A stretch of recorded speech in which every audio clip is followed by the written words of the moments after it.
Auzubillahiminash-shaytanir-rajim. Bismillahir-rahmanir-rahim. Today we are going to discuss formal, informal and non-formal education. लफ्ज़ education जो है, अगर इसकी डिफिनीशन को हम देख लें, so education is a process that bring desired change. अब ये डिज़ायर्ड चेंजेस जो है बाज़ औक़ात स्कूल मदरसा वगैरह में लेकर आई जाती हैं. बाज़ औक़ात हम सोसाइटी से कुछ ना कुछ चीज़ें सीख लेते हैं, और बाज़ औक़ात आप लोगों ने कोई वर्कशॉप्स वगैरह अटेंड करते हैं या मीटिंग या सेमिनार्स वगैरह अटेंड करते हैं या डिस्टेंस लर्निंग वगैरह होती है. सो इन तरीक़ों से हम चीज़ें सीखते हैं. यानी there are more than one ways through which we learn, या there are more than one ways जिसके ज़रिए से हमारे अंदर ये डिज़ायर्ड चेंजेस आती हैं.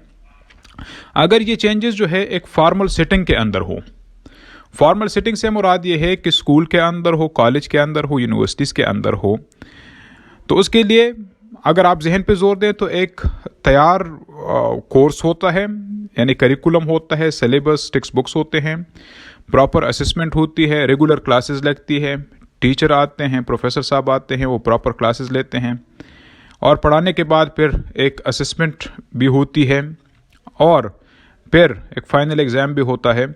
सो that is called the formal education. यानी फॉर्मल एजुकेशन को अगर हम आसान अल्फाज में बयान कर लें, सो वो एजुकेशन जो कि एक प्रॉपर तरीके को फॉलो करके, प्रॉपर मैकेनिज़्म को फॉलो करके, जिसके अंदर कोर्स होगा, कोर्स को कवर किया जाएगा, कवर करने के बाद उसके अंदर प्रॉपर टेस्ट होंगे और उसके बेस पर प्रमोशन वगैरह होगी. That is called formal education.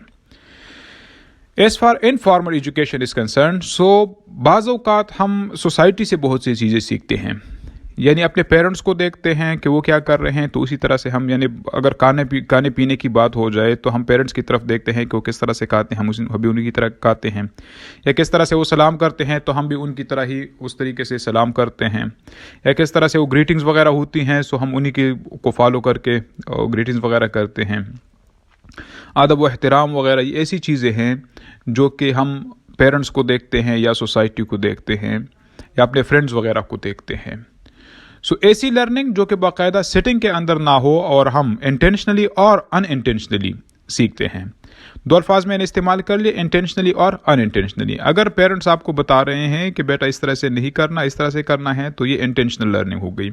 Unintentionally आप किसी बंदे को देख रहे हो कि वो गलत काम कर रहा है, आप उनकी तरह करने से बात ने आपको रोक लेते हो, दैट इज़ अनइंटेंशनली. कि नहीं, अगरचे उसका मतलब जो है उस बंदे का आपको कोई चीज़ सिखाना नहीं था, लेकिन आपने वहीं से बात सीख ली कि इस तरह से नहीं करना चाहिए. सो जो हम सोसाइटी से सीखते हैं, हम पेरेंट्स से सीखते हैं, हम डे टू डे लाइफ से सीखते हैं, that is called informal learning. As far non formal learning is concern, so इसकी एक सिंपल मिसाल जो है वो डिस्टेंस एजुकेशन है, जहाँ पर अगरचे कोर्स होता है, अगरचे करिकुलम होता है, अगरचे टेक्स्ट बुक्स होते हैं, बाज़ सूरतों में भी नहीं भी होते, जहाँ पर होते हैं उनका भी जिक्र करते हैं, जिनका नहीं होते तो उन पर भी रोशनी डालते हैं. सो अगर डिस्टेंस लर्निंग की तरफ आप देखें, सो बाकायदा कोर्स होता है, लेकिन वो फॉर्मल सेटिंग नहीं होती. फॉर्मल सेटिंग से मुराद है कि क्लासरूम, जिस तरह के प्रॉपर क्लासरूम हो जहाँ पर टीचर डेली बेसिस पर आए और आप लोगों को पढ़ाए, तो ऐसी सेटिंग नहीं होती. आमतौर पर जो डिस्टेंस लर्निंग होती है, सो रेगुलर क्लासेस नहीं लगती, नंबर 1. नंबर 2, जो कि एनवायरनमेंट इस तरह से नहीं बनाया जा सकता जो कि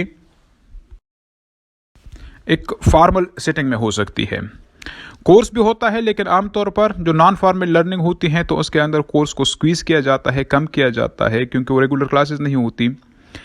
अगर आपने मुख्तलिफ ट्रेनिंग वर्कशॉप्स वगैरह देखी हों, या मुख्तलिफ जो टेक्निकल एंड वोकेशनल इंस्टीट्यूट्स हैं जहाँ पर फ्रॉम टाइम टू टाइम छोटे छोटे लिमिटेड वक्त के लिए कुछ वर्कशॉप्स वगैरह रखे जाते हैं, सो that is also a sort of non formal learning. तो जो डिस्टेंस लर्निंग है या टेक्निकल स्किल्स वगैरह से हम सीखते हैं, लेकिन from time to time regular classes ना हो, रेगुलर एग्जाम वगैरह ना हो, so that is called non formal learning. So here concluding we can say कि जो प्रॉपर सेटिंग के अंदर हो, जहाँ पर कोर्स भी डिफाइन हो, जहाँ पर टीचिंग लर्निंग प्रोसेस भी हो, जहाँ पर असेसमेंट भी हो, और जहाँ पर पेपर लिए जाते हों जिसके बेस पर जो है पास और फेल का तयन भी किया जाए, that is called formal learning. जो हम सोसाइटी से सीखते हैं, मुआशरे से सीखते हैं, पेरेंट्स से सीखते हैं, एक दूसरे को देख कर सीखते हैं इंटेंशनली और unintentionally, that is called informal learning. और नॉन फॉर्मल लर्निंग अगरचे कोर्स वगैरह उसके लिए मुतय्यन किया जाता है, जो तालीमी वारगा वगैरह है उसको भी आप हम नॉन फॉर्मल में रख सकते हैं, या डिस्टेंस लर्निंग है, that is also a sort of non formal learning. यानी जहाँ पर अगरचे कोर्स वगैरह होते हैं लेकिन प्रॉपर टीचिंग लर्निंग प्रोसेस नहीं होती जिस तरह की फॉर्मल एजुकेशन में होती है। Hopefully this short session will help you to understand the differences. Thank you so much. Allah Hafiz.